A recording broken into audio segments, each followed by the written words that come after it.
Good morning. This is from Namaste.ai and I am your Dr. HR. Do you know one single fact which may be hampering your ability to find a new job?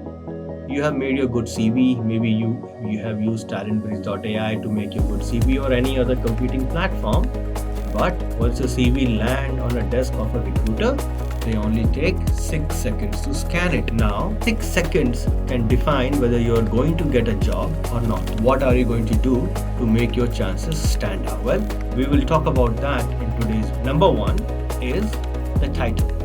If your title is good, it may catch the eye of the recruiter. I just saw one little example that a hiring manager took all the CVs, made two piles. He threw away one pile away and said, "Hey, I don't hire unlucky people." Are you unlucky then?